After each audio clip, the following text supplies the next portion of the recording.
Alrighty, everybody. Welcome. This is episode number 1 of TAP, Conversations on Faith and Whatever. That's James Yuile. Yellow. And thank you, Chris, for recording this out of Marion Ranch Records. And I'm Josh Carman, moderator extraordinaire. So this is really a podcast that focuses on having topical discussions on all things humanity, where we focus on specific aspects of faith or things that are just important to us, as well as pop culture, and basically just stuff that we like to talk about. So the first thing that we're going to really do is just kind of have a little bit of a segue, introducing ourselves and what we've been up to this week, and maybe a little bit more of background information on the folks that you're going to be hearing a lot of for the next little bit. So James, why don't you go ahead and take a second and just introduce people and tell them who you are, kind of what you're doing and what you've been up to. All right. Well, since this is the first podcast, I wanted to make sure to establish from the beginning I'm a huge nerd. So the thing I've been doing this week, which I've been doing for quite a while, is playing The Witcher 3. The Witcher 3 is a video game. I'm playing it on the PlayStation 4. It's sort of an RPG, if you're familiar with that term, with a lot of action elements, and I'm having a great time playing it. I'm probably about 60 hours of gameplay in. It's a good thing you're already married.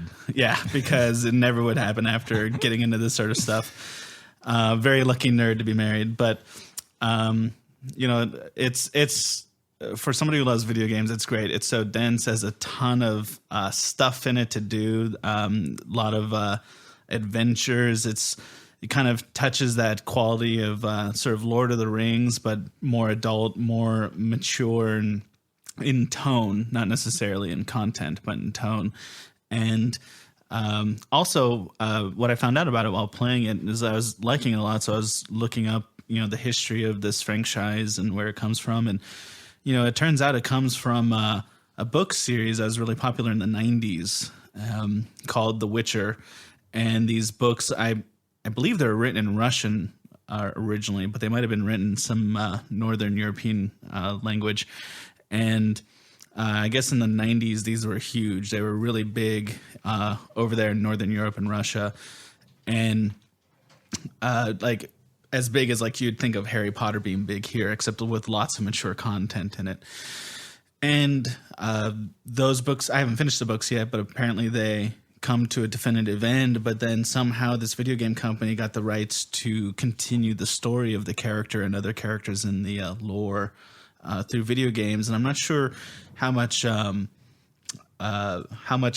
original author had a hand in the writing of the games, but they're very well written, and the books are really interesting. The first books are actually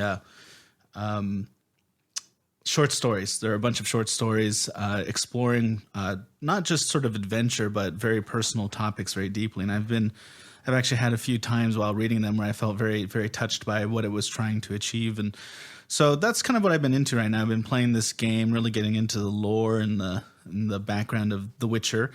And I definitely would suggest it for people who like video games. If you haven't played many video games, then you probably want to avoid this. This is a terrible introduction to video games. It's so dense and complicated. But I thought talking about that would probably establish me right off the bat as being the nerd in the room. Maybe Chris can compete with that, but certainly more nerdy than Josh. Well, just to interrupt you real quick, yes, the author of the books is Polish. Okay, must have been Polish. I knew they were popular in Russia, but I didn't. You're right, because the game was developed in Poland too. Oh yeah, that's right. You're right. They're very proud of that. Yes, they are. He has a name that I have a hard time. I think it's Andrzej Sapkowski. Does that sound right to you? Sounds right. Yeah, sounds right. Complicated spelling, so I probably sound like an awful American ruining some other person's name, but that's a pretty common theme of Americans. Have you had a chance to play it, Chris? Yeah, let's see. I played it when it came out, so yeah, I played all the way through, and it's great. It's a fantastic game. Yeah, it's so good. It's so satisfying. It's just by the time you finish it, if you actually finish it, because there's a lot there, you feel like you've just gone through a huge saga of content. It's awesome. But I'm going to go ahead and hand it off here to Josh. What have you been doing this week? Yeah, it's been a pretty busy week. I'm just getting ready to finish a master's degree in New Testament studies at Pepperdine University up in the infamous Boo in Malibu. And we're working on this New Testament degree, and we've been just really diving headfirst into a lot of research that has not been particularly enjoyable. Has kind of reminded me of the tedium and monotony that sure feels like grad school, but it's been pretty rewarding. And just a little bit more about myself. I just recently got married in the last year there, and also have, I guess, what you would label as like nerd-like tendencies, but I don't know if I qualify for the amount that occurs in this room. Think you look too good to be a nerd? I don't know what that means, but so there, yeah, that's basically been my entire life, has just been trying to finish this bloody degree. And so if we can get How that, did it get so bloody? You're not supposed to kill people when you're doing a degree. right? Yeah, Afterward, maybe. that was a good pun there. Maybe, yeah. So that's pretty much it, though. I mean, this whole, when you finish the coursework, you don't quite finish the school, it feels like. So whenever that gets done, maybe there will be more time to kind of relax. I just got a new dog, actually. She's really cool. Her name is Nike, not after the brand, but after the Roman goddess, Nike. Who was named after the brand? The brand was named after. Oh, is that how that went? Yeah, they didn't name her after the brand. The Romans didn't name Nike after the brand Nike. I don't know. Nike's pretty popular. But so she is a Samoyed Shiba Inu and Collie mix. She's a pretty big handful, but she's about 10 months old, like 40 pounds. She's super loving. She kind of looks like a German Shepherd, or like somebody that just kind of flaked her with pieces of gold in her collar. I mean, not in her collar, in her fur. So we'll see kind of how that turns out. That's our first attempt at parenthood, really, because we have both realized that neither one of us are, my wife nor myself, are ready to be parents yet. So we'll kind of see how that one turns out. Question for you. Is that the sort of dog that when you walk into the room for the first time, it flips out, runs everywhere, and jumps on your legs? No, she's pretty laid back. I mean, she's excitable, but she's pretty kind of even-tempered in there. And so what's valuable about her is that she is really good with kind of people of all ages. She's not domineering or overwhelming or anything like that. But as she gets to know you a little bit better, she does kind of go berserk from time to time. She likes to dig, I just found out. And she poops a lot, like far more than I anticipated an animal would, which I didn't have any conceptual notions of how much animals did or did not poop. More than her own mass. Yeah, it certainly feels like that. She certainly poops more than I do. So whatever that tells you, I don't know what kind of barometer that is against which her pooping capability should be measured. She poops more than physics allows, because physics is consistent until you get to dogs pooping. Sure, I don't even know what that means. But anyhow, so we'll keep right on moving here. One of the things that we like to do and we're hoping to kind of set out and establish in this podcast is a wide array of topics that we're going to discuss and things that we'll be going over. So what we kind of have right now in this setup that obviously will probably change and refine with time and as we get better at our craft here, we've broken it up into a few different categories. The first one that we really want to talk about today is just kind of some like popular topic or pop culture topic. We're calling it a pop topic. Pop topic. Yeah. Okay. We're calling it a pop topic. Pop topic. There it is. Pop topic for the sake of discussion and just fun there. And James, I feel like you are really excited to talk about this one. You are getting far more antsy and giddy here in the studio than I anticipated you would be. So I'm pretty antsy. What do you got for us today? today? Take this shirt off. Don't do that. That's disgusting. Wait till we get video in here, and then you're going to realize the hilarity of that comment for the 6 of you that are listening to us right now. And the 6 of me. Hey, Mom. Love you.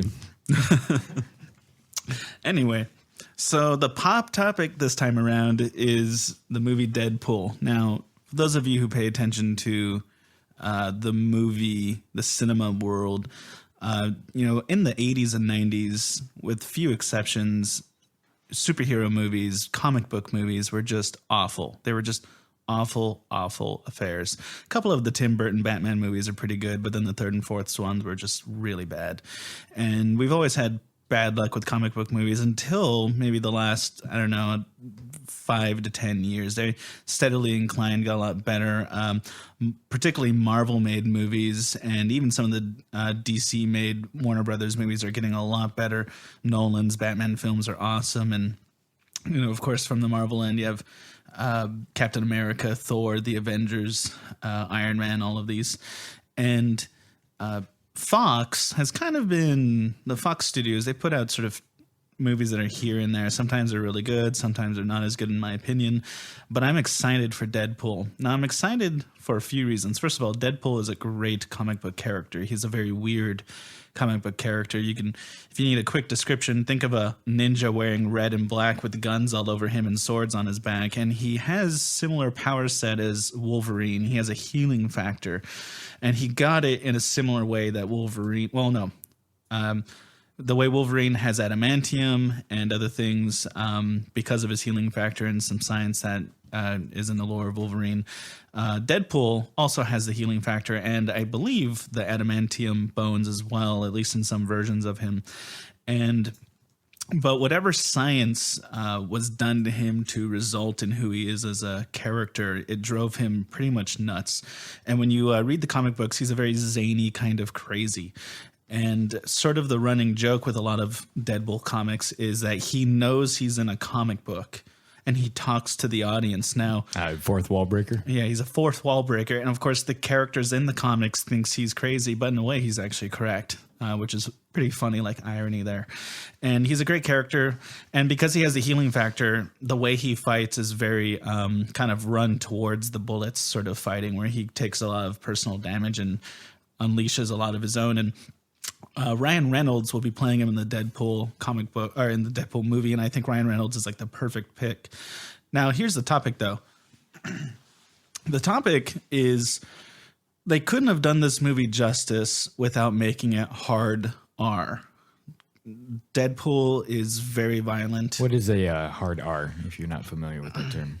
Well, a hard R is, of course, like gore. It's very violent, and it's also can be very sexual. Right, nudity, lots of derogatory swearing, not just like light swearing, but quite a bit of swearing, a lot of four-letter words used flagrantly or whatever that is.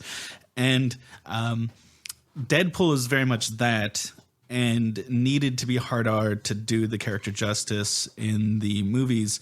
But I think that raises an interesting question, of course. So I'm a Christian. Josh over here is Christian. And we have all kinds of fun conversations about this. And I figured this would be an opportunity, even though we've already had this conversation, I think we know where we stand. It'd be good to explore it again for the sake of the podcast and anybody listening. Should a Christian go see a hard R movie? What's the place of hard R movies in the life of a Christian? And what sort of things must be sort of explored and understood before one does or while one does? And I have some other questions to follow it up, but I would like to start there. Josh, what do you think? I don't know. I mean, it's kind of an interesting question because there's no real easy answer for that, right? It's not terribly whether or not I do or do not see Deadpool, my life is not going to change immensely, right? And so it brings me to a few certain questions. I guess the first thing I want to lead off is if I'm really trying to think of like what is going to be the value that this movie adds to my life versus the potential risk, in I guess maybe over exaggerated terms. There's probably not much risk to going to see a movie, but the idea of having a movie that allows me to experience that, see that kind of thing, I find myself on a personal level questioning, I think the validity of that. I think it's kind of hard to engage in those kinds of movie viewings when there's going to be so much exposure to that. I'm aware of the art form. I can respect the cinematic justice that it does to the for the comic book there.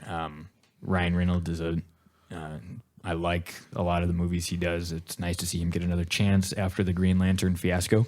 That was that first movie. And so it's kind of difficult. The question really just becomes at the end of the day, how much engagement can one have in a topic like that is very clear and very purposeful in its exposure to those things and its exposure of its viewers to those topics of nudity, profanity, horrific gore, violence there.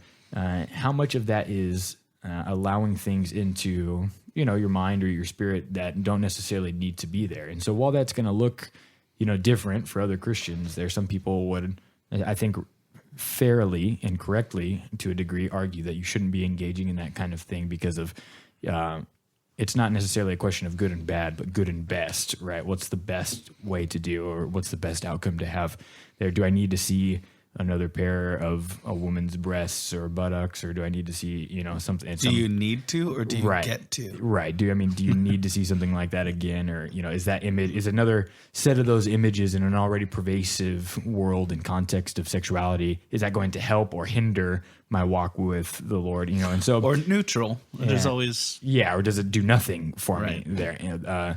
Though I don't think the scenes in that movie will be able to remain neutral for the most part. I think overwhelmingly it will be either one or the other, in the sense that it will either be contributing to or probably hindering my spirituality in that.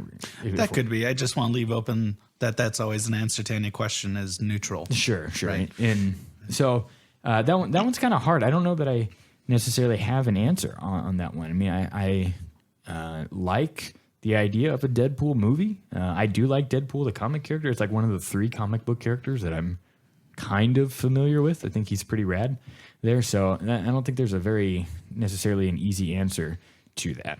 Yeah. Well, yeah, I can understand that. For me, what will I get out of Deadpool? I'm not sure if there's much to it as far as my faith goes. I don't think I'll get anything from my faith. I'll certainly get humor and entertainment and maybe some thrill ride joy. The nudity is probably not really going to bother me one way or the other. I grew up in a household. I've talked to Josh about this before. I have an artist father. Who a great artist, and for him, the human body was just another piece of art, something to enjoy the aesthetic of in a very artistic way. And for me, I grew up as a young person when I lived with my father. Among, I don't want to give this idea that there's just nudity all over the walls or anything like that, but there was art books quite everywhere, and those art books displayed a lot of different things, including the human body. And I guess I didn't grow up in that Christian household that some Christians did, in which things were treated as taboo. Really, for me, these things were treated as just another aspect of life. And so I'm not ingrained with that sense of taboo that some Christians have when it comes to the nude body. That doesn't mean I should go and revel in it far too much or make it a very, let it permeate my life. But I'm able to treat it quite neutrally, actually. I'm sure that whatever like nude scenes are in the movie, they're probably few and far between, although I bet they're there. I think the trailer actually sort of suggested at least one was in there. There's a lot of violence, though, and when I was younger, actually, I had a hard time, I guess, reconciling what my Christian beliefs were to violence. In fact, speaking of my father used to always contrast Scottish and European television to American television. He used to say that, and if he's right or wrong, I don't know, but he would say that in Scotland, where he grew up, and where when television was available to his family, you could see nudity. There was nudity on the television, not a lot of it, but it happened. It was there. It was violence that the Scottish found so odd to portray in television. And he says, in coming to America, those principles or that ethic was reversed. Yeah, that flipped, huh? Right. In America, nudity for a long time, and still now, but even more so, I would say in the 90s and 80s for television, was very taboo, right? Don't show nudity on network television. Maybe some cable had a bit more. But violence was all over American television.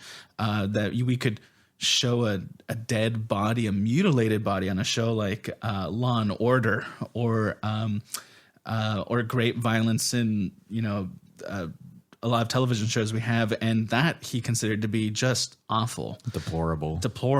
And so there's an interesting contrast there. So since I grew up in that sort of context with that sort of father, my questions were always more about my Christian faith and violent film. I kind of swore off horror during my formative years in my faith because I was uncomfortable with the violence and horror and sort of the portrayal of evil in movies. I don't really have that now, but because I haven't watched horror for so long, I just don't watch horror anymore. But I was also sort of uncomfortable with military movies. Sure. Which often have lots of extreme violence in them and deaths. And I still feel uncomfortable. I guess I don't feel principally uncomfortable. I feel just personally uncomfortable with some of that violence. As I was exploring this question of what should Christians watch or not watch, what kind of media should they take in, back in college when I was doing my BA, I explored this question for myself, and the show I had on the mind at that time was South Park. Should a Christian watch South Park? And whether I'm right or wrong in what my conclusion was, this was my conclusion. My conclusion was I wasn't actually uncomfortable with the content of South Park. I had been trained to be uncomfortable with cartoons having that content. I realized Sure. There's other shows, whether they be documentaries or just, let's say, Law and Order type shows, case file shows where there was even jokes in these series shows made about violence, made about sexual matters and things that we would consider derogatory. South Park certainly doesn't more, but I was realizing that other forms of media and entertainment was doing the same thing, but since it wasn't a cartoon, it felt less taboo to me. Right. I feel like Deadpool's kind of similar to that. It's not a cartoon, but it derives from a comic book. It feels like this movie should be for little boys and girls, right? But obviously it's not, right? I'm just saying, if we're thinking in terms of, it's other movies like Captain America, which have some violence and have some content in them, for the most part, they get advertised to children. You see at Halloween, all the kids dressed up as the various Marvel characters. Sure. And so it seems like that's what these movies should be. And so when they break out of that box, there's a certain amount of personal discomfort. I feel like Deadpool is doing that. It's going well beyond the content level I'm used to for a comic book movie. And so that's maybe what's bringing up some of the discomfort some have. And I'm assuming some things here, of course. But I want to, unless you have a thought. You got a thought? Yeah, well, it's interesting because essentially what you're saying is that for you, one's discomfort, the general one, like a person's discomfort is almost derived largely on their contextual background there. Yeah. And so for the two of us there, having such a flipped there, for me, violence has never been weird or odd, or I was into the GTA series as a little kid there, and just grew up playing that, never really realizing until I was older that I was like, man, that's really weird for like a 12-year-old to be playing Grand Theft Auto game where you're just killing people. And so, but the sexuality side of it in there, and I wonder how much we allow for our interpretation of scripture in terms of not conforming but being transformed, and the idea of the mind renewal that comes with the relationship and the walk with Jesus Christ is based in our cultural context, and how much of those things play off of each other. How much do we have culture to thank for interpreting the word, and how much do we have the word or scripture to thank for interpreting culture? Kind of what's the give and take, and what's the balance there? Yeah, I'm glad you said that. That's going to segue a little bit here with my follow-up question. What about hard R passages in the Bible? Can this give us some framework here? Because there are hard R passages in the Bible. There's some of our Ezekiel passages that allude to very sexual imagery to make its preaching point. Imagery involving the phalluses of donkeys and horses and what they're doing to women. It's very intense. And there's passages of great violence in the Bible and sexuality in the Bible, mostly in what, the Old Testament, what some people would call the Hebrew Bible. these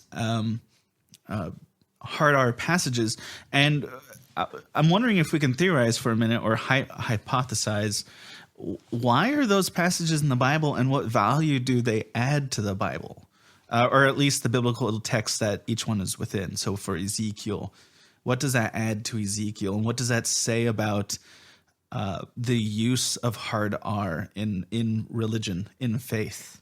Yeah, I mean that's an interesting point there. And so when you deal with passages that are problematic, to put it mildly, perhaps you begin to understand that when things are hyperbolic, maybe for the point of imagery, does that become something that's more okay in this idea of saying this is a picture that's being painted for the sake of proving the severity of a point that the creator of the universe is trying to make, through the author penning the letter there. And so we have to kind of do a little bit of an interpretive dance with that. And I think one of the ways that we answer that question specifically is through having age-appropriate teachings, right? I wouldn't Right. be sharing, the verses you're talking about come out of Ezekiel 23. Right. And so I wouldn't be teaching Ezekiel 23 to 4 and 5-year-olds, not just because of the idea of lusting after lovers whose genitals were like that of donkeys and emissions were like that of horses, but more so because of the idea of saying the students that, we're dealing with that at that age, that's just not important to them. And so I think we begin to do ourselves a disservice if we forget about really the ability of the Bible's potential to hold both shallow and great depth to its levels, meaning that it can be shallow enough that the children who are little can wade in the shallow waters and understand that Jesus loves them and that there's a Father who cares for them, and that there's value in that. But it's also deep enough to where people like yourself and myself who have committed our lives to studying it can have a career in studying forever and potentially never reach the bottom of the other side there. So I think contextual awareness, a frame of reference, even societal appropriateness for that thing. If I were a children's pastor, if I were a children's teacher, whatever it was in a Sunday school or, what have you, I would definitely not have my position there if I taught on that passage to kids. And so, Right. But I mean, it does leave us with that question, like that is part of the whole counsel of God. And if we're called to teach on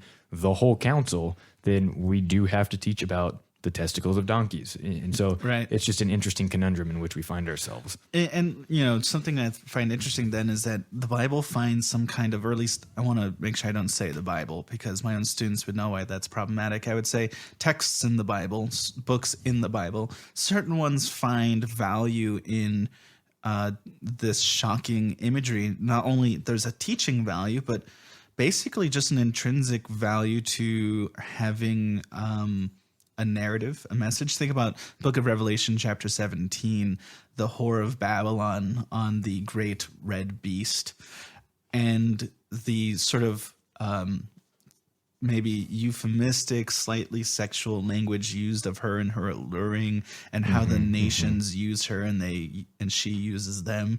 It's certainly Revelation's a little more bashful than, let's say, Ezekiel, but it's there, right? An adult reading that knows what the metaphor is getting at. This sort of sexual temptation as a metaphor for maybe a political message or something about the Roman Empire, and that's a different discussion. But the idea is it uses sexual, somewhat our language in its teaching material to provide a message. And that message isn't only a lesson, something where there's some kind of thing to be learned. But I would say that a lot of these texts use this sort of language for its entertainment value. If you tantalize people, if you entertain people to a certain degree, whether you entertain them with humor, such as Paul preaching so long in the book of Acts that a boy falls out of a window and then Paul has to go downstairs just to heal him, and then he sends the boy home, but then Paul makes everybody else go back upstairs so he can continue preaching his long sermon. So it's a humorous image. Or the sexuality in Revelation 17 and the perverseness, you might say, in Ezekiel 23, and the violence in the book of Judges, using these, what we would probably call our humor, our sexuality, our violence, to entertain, to keep the interest of the reader. So if the Bible can do that, does that mean that for the Christian, at least the adult Christian will say, is there a place for hard R, other kinds of entertainment? Or is it only the Bible can do that for us? Which would be an odd thing to argue, I think. I don't see how you could really, only the Bible can do it. So, because it's the Bible. I don't know what basis you would have for establishing that argument. Yeah, I mean, I think the basis would come from an idea of inspiration via the Holy Spirit, right? In order to have a platform at which one could write those types of things. However, I think if you kind of tease that argument out to its fullest degree, it would be weird for somebody making that argument to say the Holy Spirit inspired me to write about sex in the way that we see it in Ezekiel, without kind of at least giving yourself a side eye or a weird look in the mirror with that kind of thing. So I mean, that's a pretty good point. But the idea stands then, kind of bringing it full circle with what do we get out of engaging in that type of life where we're willing, not life, I shouldn't say, more that act of being willing to go and participate in that, because the other side of that same coin then is, because it's so pervasive in culture anyhow, we're already exposed to that to a very maximum degree in our daily lives. So is it wise then, right? Because above all, Scripture calls us to be wise in the way that we live our lives there. Is it wise to engage in an additional set of those types of circumstances in movies and viewings and things of that, when it's already so inundated in every other aspect of who we are? That's a good point. That's a really good point. And I might rebut by saying, is it adding to, or is it establishing its place? Is it saying, okay, I'm not going to be a violent person. I'm not going to commit violence against others. So let's put violence and even some degree sexuality into a place in my life, right, where it can be non-harmful. Right? I can see Captain America or Deadpool beat somebody up, and that fulfills that element of the human experience for me. And it maybe even by enjoying, it's sort of like people who watch boxing matches, right? Sure. Right. I love MMA. Right. Certainly there's the kind of person that watches a boxing match, and I don't think many people are like this, so don't think I'm generalizing, but there's got to be a sort of person that watches boxing matches and that makes them want to fight more. But I think for most of us, it excites us and it depletes that in us. That because we can watch a boxing match and sort of let our adrenaline run out watching those, then we can go about being normal humans of society.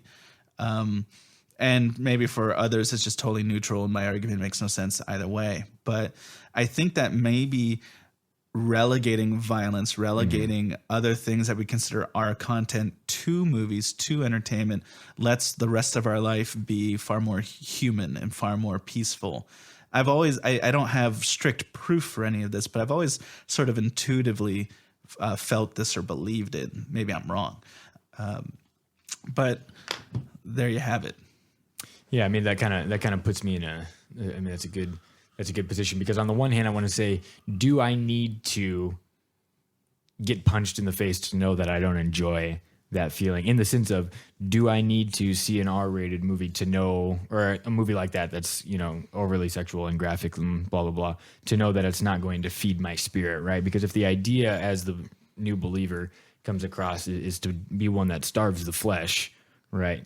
Is that simply a capitulation to the idea of, well, this flesh exists within me and I have to deal with it, this temporal idea, for the next 80 years or however long I live. So I might as well be able to, again, relegate it in a box that kind of compartmentalizes it and puts it in dire straits, so it allows me to live my spiritual life in a way that pleases God. Yeah, and without having to point fingers at anybody, I think everybody can imagine an example where trying to completely negate a certain human urge has just resulted in it bubbling over into something really bad. Sure. And so something as innocent as watching a violent movie, is enough trickle of that sort of content in our lives where it won't bubble over somewhere else. We won't become an abusive person or doing a terrible act all of a sudden because we snap. Yeah, I mean, to full disclosure, I saw The Revenant last night with Leonardo DiCaprio, and there's no graphic sexuality in that, but there is a lot of cursing there. Yeah. But, again, on the other side of that, walking into that movie, seeing it and hearing the cussing didn't make me walk out and want to curse more. I wasn't using the F word more or dropping C-bombs left and right with my wife. It was just kind of like okay, I mean, that's a part of the movie and kind of accurate portrayal of the times and where they were at back then. Well, that's kind of an interesting place to leave it. I mean, if you're going to go see Deadpool, you can. It's between you and God. You got to face him on Judgment Day, not me for that one. Though I've got my own host of issues there. So we're going to go ahead and transition and keep right on moving. After this pop topic that we'll do, we want to spend a little bit of time talking more expressly and specifically about things like religion or issues that are happening in our contemporary setting, both nationally and internationally there, and just to kind of delve a little bit more. So we are in the middle of the election season for the Republican candidate there, and the Iowa caucus is tomorrow, which I'm pretty interested in seeing how that all turns out there. And so what we're going to be doing for our first topic of episode number 1 of TAP, again, coming to you out of Marion Ranch Records, is we're going to be discussing Christianity and politics. So this is always a weird topic for me when we get into politics, because I feel like if I say one thing, I'm automatically a terrible person to X amount of people. And if I say the other thing, I'm automatically a person to terrible people. Ergo, you're a terrible person. Right. Period. And so kind of there's no way to win. And Chris kind of knows what I'm talking about when it comes to this stuff. Like, somebody's always going to be offended no matter what I say, no matter what I do. And generally kind of being somebody who avoids conflict and isn't the biggest fan of it outright. I'm not really a big kind of guy about that. But yeah, and to add what you just said there, it's one of those things where if we have the right third person in this room, he or she could very passionately and biblically and intelligently argue that politics should be a big part of Christian life, and because Christianity is all of your life and politics is by default part of your life, right? But then we get another intelligent person from the other end of the spectrum come in here, and she or he could argue on all the same bases, biblical, reasonable, intelligently argue that no, Christians should stay out of politics, and have all kinds of good examples for why that we should be completely divorced from governmental politics, and it seems to be a no-win and a no-lose sort of argument. We can only sort of butt heads until we at least figure it out individually. Yeah, and so I don't know, this one for me, I'm generally one who stays away from the political fodder there. However, I have found myself just maybe accidentally or having a brother who's into politics and into that discussion, and having another brother who's kind of on the opposite end of that spectrum, and kind of watching those dialogues go back and forth, am learning to at least enjoy it more. The Daily Show and the Colbert Report were my two favorite shows for the years that they were immaculate shows. And that's how I got all of my news. And so I didn't watch CNN. And sadly, that was the most accurate political news you could hear. Through the satirical form. But since John Daly has retired and Stephen Colbert is now hosting the late night show, I love Trevor Noah. So Trevor Noah, if you're listening, I'm a fan of your work. But it just doesn't feel like there's an adult on that show anymore. You're just kind of somebody who's just a bunch of kids having fun, making fun of stuff. Right. And so somebody who's a little grizzled, has seen everything, kind of personality, and can kind of comment from many years of being in the field. That's what's lacking at the moment, right? Yeah, so this article is called 7 Things Christians Need to Remember About Politics, and it's written by Brian Roberts. And this is from 2012, actually. And what's the website? Off of relevantmagazine.com. And Brian, it says he was a former church planter and lead pastor, and he's currently working as a freelance writer. And unemployed. So he contributes to this article, and he comes up with this list of 7 things. And this was kind of before lists got super played out. BuzzFeed. Yeah, and that kind of thing just blew up and got terribly annoying. But But you know what? The 17th thing is going to surprise you. Yeah. So he says a few things here that I think are worth discussion, and then there's one more that kind of takes a different approach that seems a little bit interesting. I wanted to get your take on some stuff. So the first one there out of the Relevant Magazine article, relevantmagazine.com, not out of a literal magazine. I can't remember the last time I actually have seen one of those. But he talks about the things to remember in politics and when we deal with kind of political discourse in any way. And the first thing that he says is that both political parties go to church. And I think there's a value in remembering this because oftentimes when we talk, and specifically where we are in Orange County is like a evangelical right, pretty Christian bubble in the sense that it's fairly conservative there. I mean, we have bubbles of liberalism, but overall there's a sense of evangelicalism. Yeah, right? and very, very conservative, very good people, very well-meaning people, well-intentioned, well-spoken, intellectual, very, very brilliant folks there, and oftentimes not things that you hear associated with evangelicalism. But I think there's value in remembering that when we talk about this idea of both political parties going to church, I would hope and I would wonder why we forget this. This seems to me to be like the first thing that we forget so quickly is that there are people that go to church that with whom I pastor, their children whom I pastor, right, their students there that I disagree with sharply on not just theological issues, but also political ones. And so I'm curious as to why, in your opinion, this always seems to be the first thing that goes out the window whenever some type of political discourse goes on. And if we're able to remember, it seems like we're kind of doing this weird dance where it's like, well, you're an idiot, but I'm going to show you why you're wrong in a very nice way. Or, I don't agree with what you're saying. So you're nonsensical in, whatever it is you believe because it's different than me or it's lesser than what I am. And so what is the way to genuinely have political discourse during a time, and particularly more now than ever in our nation's history, in terms of what is happening there, especially with Trump being so high in the polls and just being this non-self-effacing, very brash and verbose individual who has made some seemingly racist comments in times.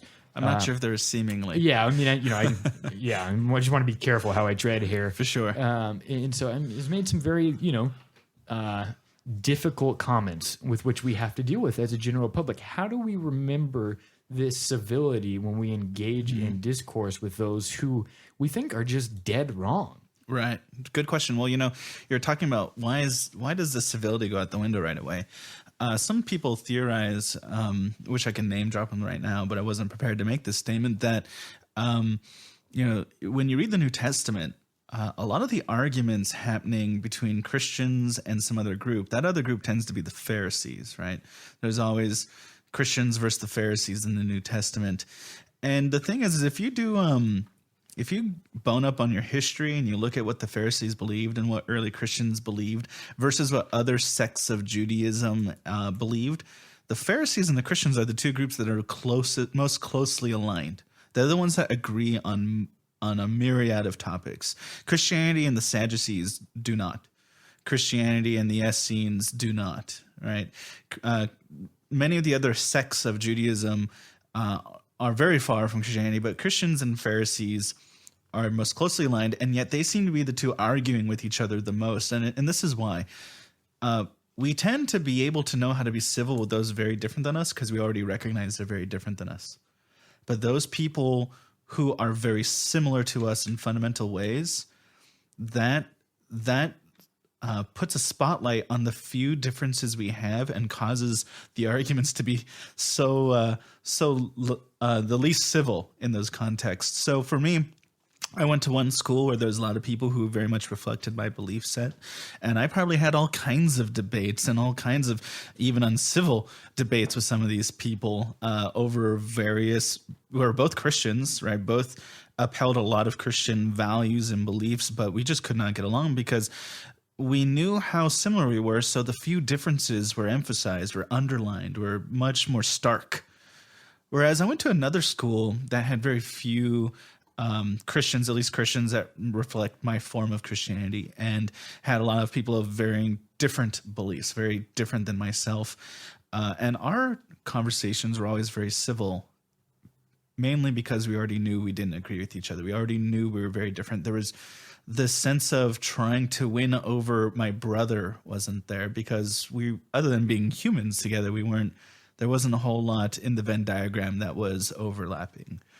I think when Christians start talking politics and we have a certain conservative Republican sort of side and a certain Democrat side to things, Democrat Party, I think the reason why Christian civility flies out the window is because we actually agree on so much that it's surprising how sharply we disagree in this one area, this one aspect of our beliefs. What's good for this country, what's good for us involved with this country. So I think that's part of the problem there, right? It's that we're actually so similar is the difficulty. We both profess very similar things, which underlines how different this one thing is. So how do we move into being more civil? Well, I give you one good piece of advice. Practice being able to say that I could be wrong, right? If you want to have more civil discourse, That's good. practice saying in your conversations, I could be wrong. Even if you don't believe it, say it. Say it as a handout, as a charity about your own humanity. That even though you passionately believe what you believe, recognize that as a human, you can be in error, right? And just say that. There's nothing wrong with saying that and conceding the possibility of being wrong. So I'd say that's a first very fundamental step to having better civil discourse. Also, practice letting people finish their sentences, right? Practice stopping and letting a person... I can't hear you. interrupting cow. And if you can do that, you will set a bar in that conversation where if you let the other person finish, likely they'll let you finish. If you get heated, practice apologizing for it. Even if you're right and heated, practice apologizing for being heated. These are things that are going to help in the civility of our conversation. Do you have anything you want to add to that? What do you think, Chris? Do you have any idea of any insightful stuff to add into that? My main thing I would bring up is that a lot of people talk like things are the worst they've ever been. But the truth is they're actually pretty good, and they have been far worse. For sure. We don't have senators being beaten with canes.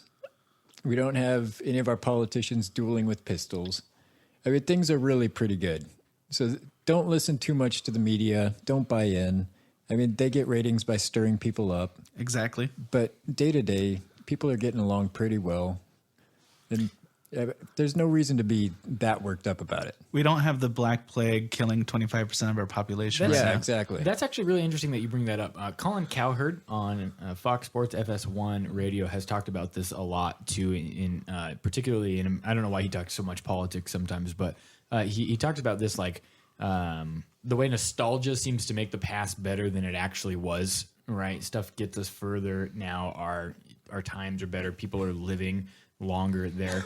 And he cites this study that was done where there was a psychologist who had sent a couple, X amount of couples on vacation in Florida. They're different people, some couples, some old, some young, whatever, and just kind of a plethora of people down there. And he would call them, each one of them, every day for the 2 weeks that they were gone and measure their happiness there. And so on a scale of 1 to 10, how happy are you right now? And he just got these varying degrees of 4, 5, and 6, or sometimes 3, or sometimes things were good, but overall it was not that high. And so he called them after they came back 2 weeks later, and the people that were on the other side of the line were telling him, man, this was the best vacation that we ever had. Right, it's like an 8 or a 9 or a 10, and he said that's interesting because on that Tuesday at 5 p.m. when I called you, you said it was about a 4 there, and so the way that we tend to make things better in our head, how they were than how they currently are. So that's a good point that you bring up. In the other, so kind of on that side now. I also want to add to that before you move on. Sure. Not only do we make things better in the past, but there's I don't know about you, We but make I've things more bleak in the future. that's true. I don't know about you, but I've in my experience having conversations with a lot of people, there tends to be, and sometimes it's put in the negative, sometimes it's put in the positive, but this general idea that things were once much more conservative and principled, and we're always getting less conservative and less principled. Like as time goes by, we're becoming more and more liberal. Now, if you are a liberal, The that's glory days of the 50s where Right. interracial marriage wasn't cool and women not working outside of the house was a bad idea. Yeah, I did not say any of that. Anyway, but now if you're liberal, you think that's good news. If you're conservative, you think that's bad news. But here's the thing: if you look at, I'm just talking about American history here. We have America. actually had cycles of liberalism and conservatism. Sure. We've had things like liberal awakenings, where liberalism, in its own form in that time, was the public voice. Times when it was even Christians in American history were, for the most part, didn't believe in miracles because they were too mythological, and Christians tended to lean towards a version of an interpretation of the New Testament that sort of disregarded the miraculous because it was too conservative for them. Have you ever heard of conservative Christians or the great body of Christians in today's day? Could you imagine them believing such things? Like there was a time when it comes to miracles, we were far more less believing in the miraculous because of what the social, political, religious environment was in America. And that's why the mainline church is dying out, my friend. But what it really is it's not that we're always headed in one direction. We're always pendulums swinging. Right now we're in a pendulum swing where you could argue things are becoming more liberal. Right now, in some ways, that's a really good thing. In some ways, I might be a little uncomfortable. But that's the pendulum swing right now. But you know what? It's going to swing the other way. Now, the swings always look a little different, but they happen. They happen. So you were going to add Well, yeah, forward. so let's go ahead and let's swing that pendulum here. This is an article written by Regina Nippert from thehill.com. And her article is entitled, Mixing Christianity and Politics is Killing the Church. Yeah, and so this one is interesting to me. So now we know the person we've brought to the room. Yeah, right. So in May, she wrote this article at the end of May of last year, May 29th, 2015. And the Pastor Protection Act is on its way to Texas, she writes, to Texas Governor Greg Abbott, who has vowed to sign it. And basically what the bill does is this is days before June 6th, right, when it was legalized throughout the nation for gay marriage to happen. And so this bill makes it okay for pastors to be protected from prosecution when they deny gay couples the right to marry or enjoy other celebrations of faith in their churches, she writes. And so what's interesting about this to me is, where do we feel like we need to stand on, I think both you and I would label ourselves as perhaps like moderate Christians. Moderate-leaning progressive, I would say, for me. And so I'd probably be a little bit more moderate-leaning conservative. Whatever. There. See, practice being wrong, James. And so this idea of saying now where we stand, and the door, like many a conservative Christian I know, has used this idea of being scared of not necessarily gay marriage, but this being a slippery slope, right? And I know that very often kind of leads into what's known as the slippery slope fallacy, right? Just because we gave women the right to vote in the 20s doesn't mean dogs are going to have the right to vote, which I actually saw that on a pamphlet, by the way, when they were ratifying the 19th Amendment. There were mailmen there protesting and saying that was actually on the docket that they had and that they were handing to people that walked by. But never mind. So leaving that behind. So when we really deal with this idea of the mixture of Christianity and politics and preaching like these conservative Republican values and the religious right, as its impact has grown, there has certainly been an effect on the church. And I'm curious as to think that while the religious right's voice begins to get louder, especially in the form of like the Tea Party and things like that, what impact do you think, if any, has been had on our church attendance there? Because as we see, church attendance is continuing to go down now. Do you think there's an argument that could be made for the correlation of the impact on the religious right's voice being so loud and so daunting and so vilifying of people, right? okay. The way that people interpret its message towards our LGBTQ brothers and sisters there who Right. who have that. Do you think that has had a direct negative impact on church attendance, the ability to preach the gospel, the message that we're trying to do? And if so, how do we stop that? And if not, what do we do to prevent that from happening? Right before. So the idea is, how are we going to protect the, we'll say, the membership of the church, given the way things are developing in politics? Yeah, I mean, and Okay. she cites pretty interestingly here, real quickly, that this is a perfect example. She says, masquerading as a religious movement, the American Tea Party, with its gay bashing, misogynistic, climate change denying, televised and choreographed efforts to control elections and shape laws, is delivering a carefully honed message. Hoard message. God judges and God hates there. And Yes. so with this idea of the Pew Research Center showing that American attendance, though anywhere from 40 to 70% of Americans call themselves Christian, it's hard to find. I think the number is like 20% of them could be found in a church on any given Sunday. That makes sense to me. There. Yeah. So clearly church attendance is down Right. in over the last decades. And so do you think these two, with the rise of the religious right, as the voice that's been fortifying and concretizing itself there through the 70s, 80s, and 90s, and has been getting progressively louder, to use that term tongue-in-cheek, as they're getting louder, is it having an effect on the people who sit in the churches because those two messages get conflated? Yeah, I mean, I think there's a whole slew of issues in this that we can't cover everything, but I'll give some thoughts on various things you've talked about. I realized I meant to have a pen and paper for this, and I don't. So next time, note to self: pen and paper. So first of all, yes, there's this vilifying, this rhetoric of God hates and God judges, and I'm not going to pretend like there isn't judgment in the New Testament, and especially in the Hebrew Bible, the Old Testament, because yes, it's there. But what I find striking about the New Testament is judgment is often reserved for God to do when it comes to the world, right? How do you judge the world? You don't. God does. Sure. Not you. And Right, and that's where you see the Pharisees begin to get into trouble, right? When they right, start at least to- from a New Testament Yeah, perspective. And then when it comes to being in the church, there is a little bit more conversation for us to discuss so we can sharpen each other. Sure. But we're not talking about a conversation in the church here, are we? We're talking about the church having an outwards conversation about the rest of America. So it's about the world. Right. Should the church be judging America? I'm not so sure. I think maybe that falls under the category of God can judge those things. What are we supposed to be doing? Well, I'm very much a believer in the Luke 4 hermeneutic, where Jesus doesn't come in and condemn a lot of things. What Jesus does is he kind of defines his ministry by what he's going to do for people, right? It's a positive. It's his ministry is defined in how he loves and serves, not in what he hates and disbands.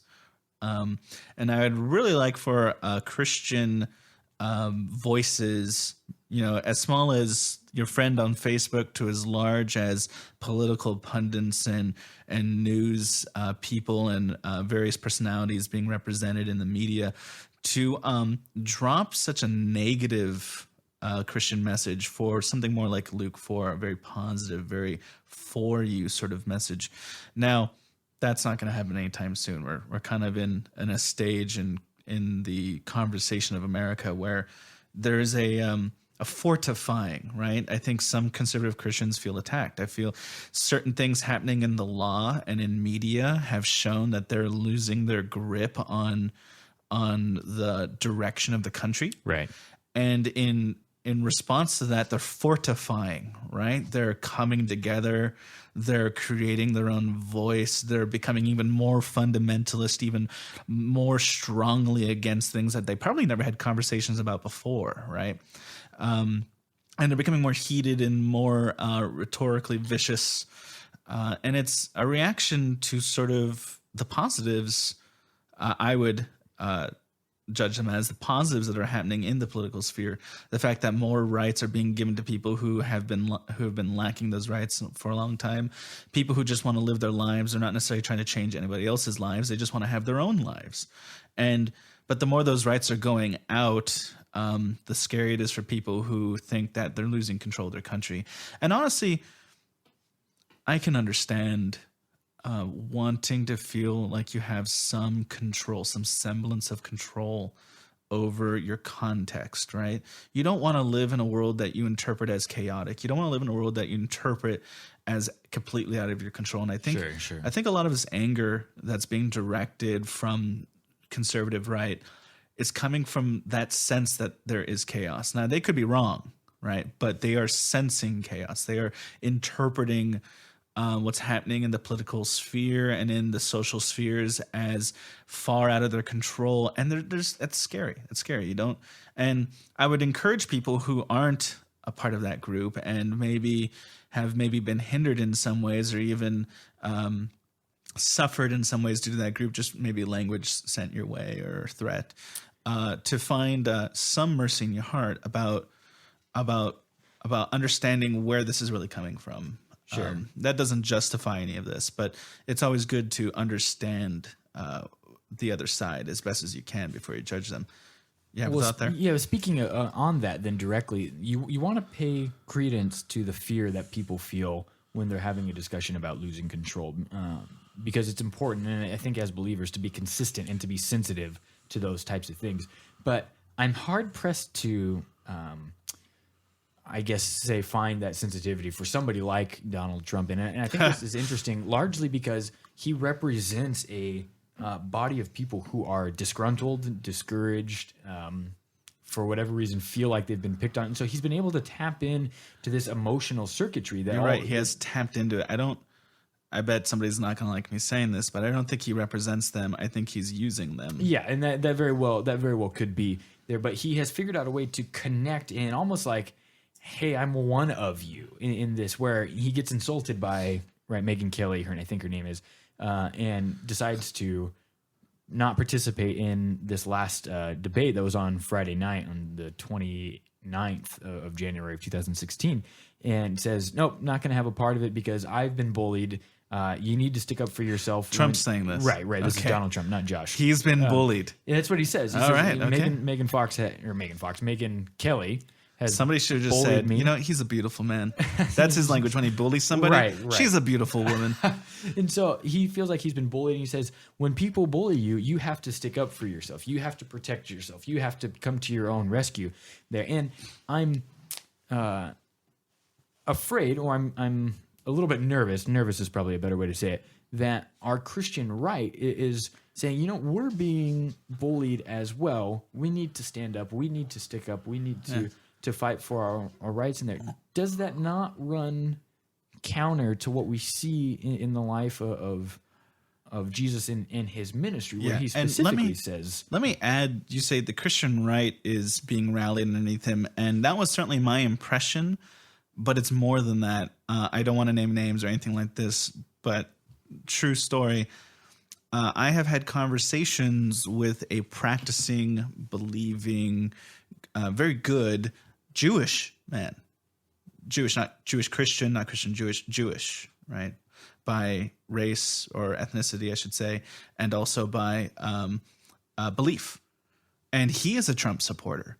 So this isn't like only a Christian right thing. And his perspective, what attracted him to Trump was he's sort of, I'm not sure I know the language here. He's a businessman a small business owner. That'd probably be the right term. Sure. And as a small business owner, he believes in the businessman Trump, who is rich due to business. Sure, and you can't deny his ability to make money. I mean to do so would just be foolish for the sake of conversation. So this isn't just a Christian right thing. Trump is really tapping into a lot of people, more than I thought, a more diverse group than I thought. And I think the thing that's you've touched on this, I think one of the things that's very attractive about Trump is he's saying all the things that, you've been in a room where something is happening that you don't like, but you're not saying anything. Like maybe it's a board meeting, it's a business meeting, and you don't like the direction that the company is going. Right. I've experienced this sort of thing, but I'm not saying anything. I'm feeling things. I have words in my heart, but I'm not saying them because maybe I have not much right to in this context. And then somebody else starts speaking up and starts saying the things you want to say, but can do it louder and more strongly, and it kind of bolsters your emotions inside and both justifies what you're feeling Sure. and excites you. I think he's doing that. I think his obtuseness, his loudness, his intensity, he's saying a bunch of things that certain people have been wanting to say. But here's where it comes down to me. That's not the end all of the president's job, is to say the things we want to hear. The president's job is far more complex than that. So just because he says things that are loud and passionate really doesn't make him a good presidential candidate to me. But wanted to throw that out there. What I'm most specifically interested in is this concept of his appeal to those who consider themselves religious. There, Yeah. right? His appearance at Liberty University, a fantastic school. You can't see the sarcasm on my face, those of you who are listening. There, who's endorsed by Jerry Falwell and Jerry Falwell Jr. there, which is just a whole nother conversation. What was the drama about that school recently? I don't pay attention. He said 2 Corinthians. Well, Yeah. that was Trump. Yeah. But Jerry Falwell Jr. said something representing the school, but I can't remember what it was. Oh, wasn't it something about Muslims? Yeah, he wanted people to Attack. pack heat. It was like something about. And he was Right. quoted Yeah. as saying as "end those Muslims." Yeah, that that's was what it was. that's what his quote was. So we Good all, Christian values. and yeah, and so this is my problem And there. Jesus, thou did Trump- say, pack that heat. Doth should packeth heateth. Trump saying 2 Corinthians doesn't really bother me there. 'Cause No. it's said that way in the UK. I've heard and- pastors say worse. but I mean that's not an illegitimate way of referencing 2 Corinthians 3. It comes up in academia. You see that in scholarship. I don't think he knew that, but Right. it's whatever. That's kind of beside the point. But this idea of saying where he quotes in 2 Corinthians 3:17 when he was there, where the Spirit of the Lord is, there is liberty. And then he says, and then here there is Liberty College, but Liberty University, right? He makes this joke and this idea of saying like, Liberty University is this very specific passage. It felt like he just went to a concordance, looked up where the word liberty was, found 2 Corinthians 3:17, and then just read it. And I was like, yeah, that'll be good enough there. I've known a lot of preachers to do that. Right, sure. In the equating of The Art of a Deal to being the second best book ever written behind the Bible. And there's just kind of this pomp and brash and this arrogance that Right. can't not be found in his rhetoric and in his discussions there. When we are seeing somebody who is so clearly pandering to the religious for the sake of ascertaining the religious vote, I won't be the one who questions his legitimacy there in terms of where his heart stands, because that's not my position. We can't to do really so. say as Right. much as I want to. Right, Really right. can't. But from what we see and from what we hear in his other rhetoric, it's difficult for me to see these two things as matching up in terms of what we see. So my last question really is, when we are picking a candidate or when we're looking for somebody that we want to represent us as believers, specifically Christians who follow Jesus Christ, is it not our job, and Chris, if you want to weigh on this too, I'd like your thoughts, is it not our job to find somebody who best represents Jesus Christ there that we would like to see in office? And if that were to be the case, it would seem that the person of Jesus, right, might have some contrasting and potentially conflicting ideas with Trump or a whole host of candidates that And I want have. to clarify that statement a little Sure, bit. sure. So go. Is Because, I mean, I know people who would say, well, Jesus sends people to hell. Sure. Right? Or something like that. I mean, that's a fair. That's Right. And I'd clarify that maybe represents Christ-likeness as it's given to us in Jesus' earthly ministry. Yeah. In his specific Which 33 is, years. which is of our examples for walking how the to earth. be people. Right. Looking anywhere in Matthew, Mark, Luke, and John. Right. I wouldn't include Revelation in that. Because it's too awesome of a book. Right. Its awesomeness would destroy this conversation. in this country. We would just melt. I mean, the Whore of Babylon would be very difficult for our American political system. Okay, I want Chris to start. You have any ideas, Chris? Well, Not too long ago, Rand Paul said something that I thought was really interesting. Someone asked him about the issue of gay marriage, and he said something along the lines of, as a conservative Christian, he believed homosexuality was a sin. But as a secular lawmaker, he didn't really think it was the government's business. And I thought that was a pretty interesting idea. And I like the idea of a politician who could make the distinction and understand that not everyone is obligated to live under his religious ideals. That's a good point. And that seems pretty rare in our politicians now. Yeah.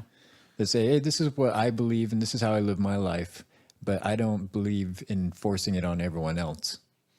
Absolutely. I mean, it kind of reminds me of Paul. We're talking about 2 Corinthians, but in 1 Corinthians, I mean, he says flatly, and I want to say it's 1 Corinthians 5. 1 Corinthians 5. 1 Corinthians 5. He says, Be consistent. he says, who am I to judge those outside?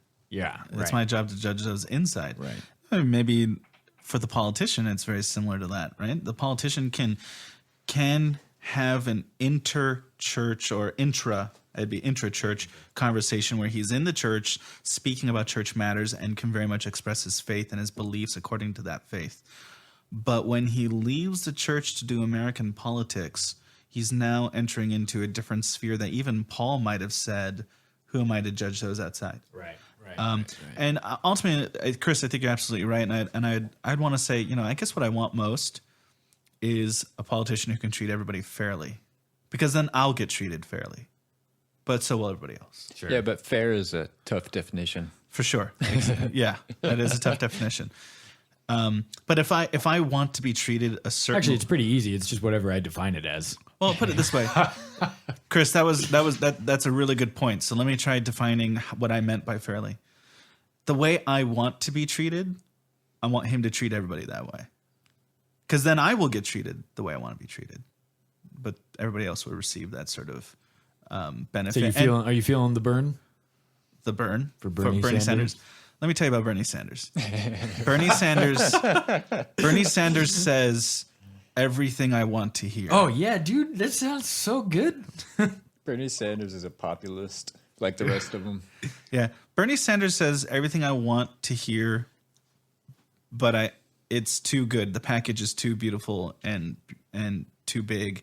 It's that gift underneath the tree that's wrapped the best, has the biggest bow, and is beautiful. And then you open it up, and you're just not sure what's going to be inside. It's like socks. Right. Right. So if I'm judging it based on Although I do love socks. right, if I'm judging it based on the paper on the outside, Bernie Sanders is awesome. Okay, I'm glad I'm not the only one that feels that way. I love listening to him talk. I think he's magnificent there, but I'm just like Really? And I love his conversation, his ability to speak there. I get captivated every time he talks, but every single time I'm always just so scared that there's going to be no way that he can I like him because way to deliver it. Right, I like him because of what he promises. You know what I mean? Like he totally draws me in, and I can totally identify with like that, which is why It's like a politician promising that if he gets elected or she gets elected, that person will relieve all student loan debt. Right. And it's like, that's Yeah, awesome that's because exactly I could really my use thing. that. Sure.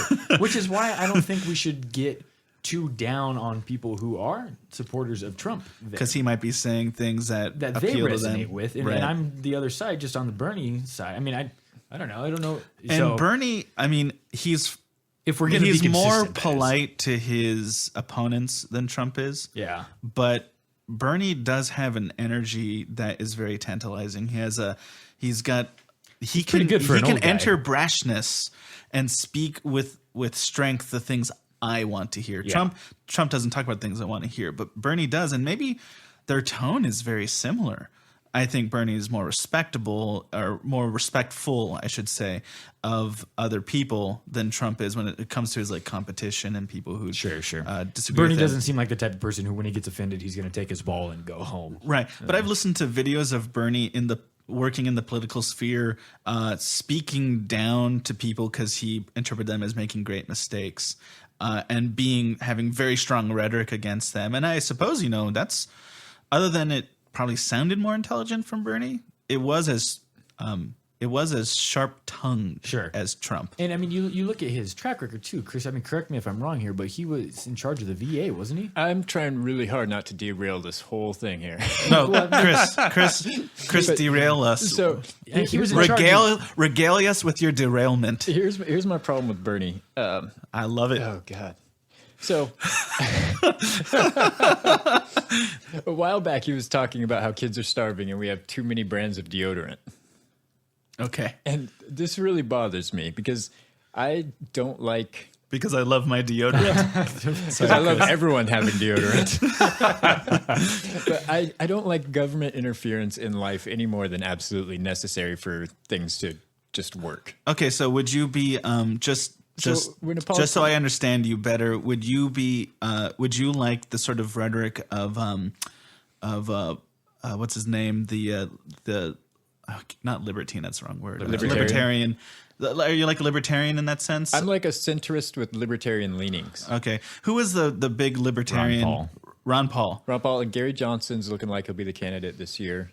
Now, I have to admit, I disagree. I'm not a Republican. I'm more of a Democrat than I'm a Republican, but even the Democrats say a lot of dumb things too. But when I listened to Ron Paul, he at least was consistent. Ron Paul was pretty consistent has been over his career. One of the other things I didn't like about Bernie is he isn't as consistent as people portray him as. Right. He's done things, they all talk about how he's going to take apart the industrial military complex, but he was all for voting for funding for the industrial military complex when it benefited his state. To the tune of whatever, I don't remember if it was F-22 or the F-35, whichever one ended up being the complete disaster of a project. But they were stationed in Vermont. So it meant jobs and money for his state, and he was all too happy to vote for it then. So it's that type of thing that bothers me because I look at this guy, and he's been a politician practically his whole adult life. Right. And so I don't see anything different. And like Josh was mentioning, his defense of the VA, when it came out that the VA was shuffling vets around until they died so they didn't have to give them care, and he comes out and he says the VA gives as good or better health care than any private hospital. Huh. Now, we all know that's not true. Ask any veteran if that's true. You're going to tell me that the VA gives you better health care than Cedars-Sinai? I mean, our personal experience, Chris, growing up with homeless people who were veterans were there. I mean, if that was even remotely true, it wouldn't be such a pervasive issue. Yeah. I mean, there's no way that those results that we see in terms of the problem with homelessness, particularly in the greater LA or Long Beach area where we grew up there, and how many of those people, it was like 40% were vets or some number that's stammering. To this day, nobody involved has really been punished. A few people were demoted temporarily, but they've all been reinstated. And Bernie was the head of the Senate Committee for Veterans Affairs. So, I mean, he should have been the guy who said, hey, let's get to the bottom of this and people will be held accountable. But instead, he kind of gave him a pass and defended him. Yeah, so it's that same. It ends up being the same issue there, where we have these candidates that are promising not only the world, but there's just a lack of consistency in their previous portions in lots in life, and so I'm hard pressed as an individual to find reason to vote for any of them. I mean, it might be somebody who writes in Johnny Cash again. Yeah, there for the presidency. Thanks, Jimmy. And so the value of that, like, it almost makes me feel like, and this is what makes me not want to engage in politics, is just this rhetoric of deplorable taste there on all sides. Well, and that's what's led to some of Trump's supporters. I know people who support Trump just because they want to watch him blow the whole thing up. Right, that's true. And they also just like that he's not a politician. Yeah, I mean, can't be good for us. Well, that'll be funny for a day, and then Iran will shoot nukes off. I'm sure Saturday Night Live writers are all voting for Trump. Oh my gosh! If Trump became president, it'd be the most hilarious 8 years with the most terrible outcomes. But there's another thing about Trump that really interests me, and I'm not sure what to do with it when I roll it around in my brain. His public persona is so awful, from what I can see. He says horrible things all the time. He's arrogant. He's a bully. But I keep seeing other people who know him personally or have worked with him coming out and saying the nicest things about him. And so it's really, I wonder how much he is putting on a show. Sure. And it doesn't make me trust him anymore. It makes me trust him less because then he's just even more dishonest. Right. But it does make me a little bit curious about who he really is. the questions I ask with, when I'm having a conversation with somebody who supports Trump, some of the questions I ask, and I'm not saying that this totally defeats them or anything like that, but I just find them to be important, is you like the aspects he's attacking, that if he was president, he would do these certain things. You like his businessman background, maybe. But what's the full job of the president? For one, it's to be the commander-in-chief of the military. I don't want him in charge of military lives. Right. I have a lot of close friends who are in the military whom I don't want him to be in charge of them. Another job is to be basically a representative, sort of ambassador for a country to other world leaders. Right. I don't want Trump representing me to them. Not at all. He's also supposed to be somewhat of a spiritual leader. This is why a lot of politicians appeal to Christianity, because there is an aspect of the president's job that's supposed to be a spiritual leader. I mean, presidents actually lead in prayer at certain times. Right. I don't want Trump to be my spiritual leader. Now, was Obama my spiritual leader? Probably not. So I got to be fair there. But I definitely don't want Trump being it either. And there's other jobs that I'm not bringing up here. But what's the full administrative set of duties that Trump does? They're not all economy, Right. They're not all economic. There's so much more than that. And if you could make the economy argument for Trump, you can't make the commander-in-chief argument of the military, of the branches of the military. You can't make the spiritual leadership. I don't think you can make the ambassador, the argument that he can be a good ambassador representing us to He might other. be good at negotiating. According to him. Witty? He wrote The Art of the Deal. That's a good book. It is a good business book. I'm just kidding. I've never actually read that. All right, good. We got that out there. I don't read a lot. So anyway, I think we can shelve that for now there and maybe revisit it next week. And as this will be a weekly podcast. And so we do like to close out our episodes of TAP being filmed and recorded live at Marion Ranch Records, where we have conversations on faith and whatever. Email account. We do want to kind of end with a game of 20 questions Right. there and just have some fun. Yes. Before we do that, I also want to say that right now the email account we'll be using for taking questions and thoughts and criticisms and complaints. And if you want to get questions of yours discussed on this podcast, what we're using for now is faithandwhatever@gmail.com. So treat it as one word. There's no dots. There's no underscores. Faith and whatever, completely spelt out. faithandwhatever@gmail.com. So please send everything that way, and we'll love to go through that and respond to some of that, both off and on the podcast. And so 20 questions. So I figured we'd go pretty softball as far as the subject of 20 questions this time around. I wanted to stick to biblical just because this is our first time, and that's a good softball way of going. But you're going to have to get creative. Don't and I'll say that it fits some of the conversation we had this time around. All right. That's your hint. I don't know. I don't know how to play 20 questions. So Well, you have 20 questions, including ask. So when you think you know what the thing is, that's one of those questions. Oh, you're not just asking me 20 facts about myself. No. Okay, No. so this isn't get to about know Josh. I got it. No, You're thinking of a thing, and I have to identify it through the By 20 asking questions. yes or no questions, I say yes or no, Okay. and you want to hone This in could on be a the thing. terrible segment. Chris, you need to help him out here. You need to be part of this. I don't know how helpful I'll be. Well, let's give it a shot. A good strategy is to start with questions that cut Yeah, off yeah, wide, broad, and questions, and then Narrow hone in in. as we get in. Yeah. Sure. I'm going to trump this whole thing. I think Trumpster fire. I can't take credit for that. I got that from a blogger I follow. Trumpster fire. go ahead. Are you going to describe the thing at all? No, not at all. You got to ask questions. I gave you the Okay. hint. It's biblical. It kind of fits some of the conversations we had earlier. That's not helpful, like even remotely. It's not supposed to be helpful. Okay. Is it a thing? Okay, Well, I you mean, make- like in the sense that a person is not a thing. I think you right? mean an object. Yeah, that's the one. Is it an object? And And if you say a spirit, if it's like the spirit of God, I'm going to put No, you no, in no, the no, face. no, no, no. I mean, a spirit would be a thing in this case, I would say. But it's, So it's a spirit. no, Oh, we're not there. I'm thinking about how I want to. It's a thing, but I'll give you this. It's related game's- to a person. This game sucks. Okay, Yeah, we related, might change it up. related to a person. All right, it's related to.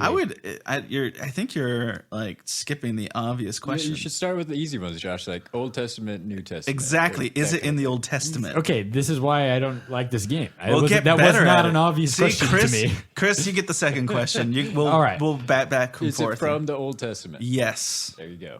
All Boom. right. Is it from the Pentateuch, No. first 5 books of the Bible? Nope. Okay. Does it have anything to do with donkeys? No, but you're thinking correctly. I hope not. Oh man. Is it out of the prophets?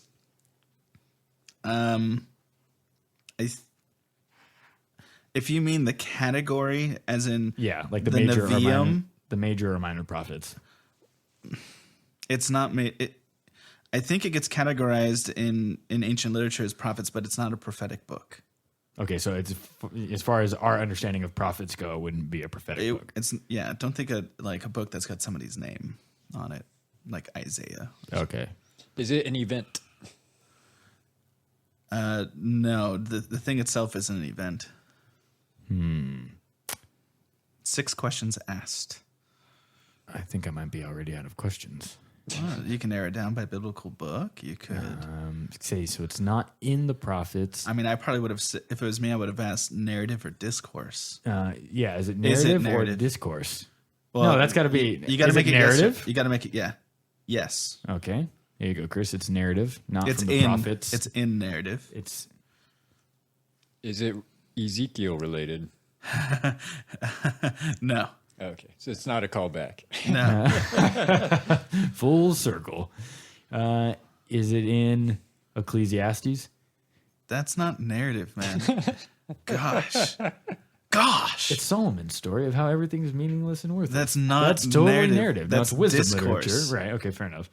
So I'm gonna not take that question. All right. Is it? Save your face. You can't see my face. You can't see me. Narrative. So it's narrative. Is it out of? I don't know. Think of some narratives, man.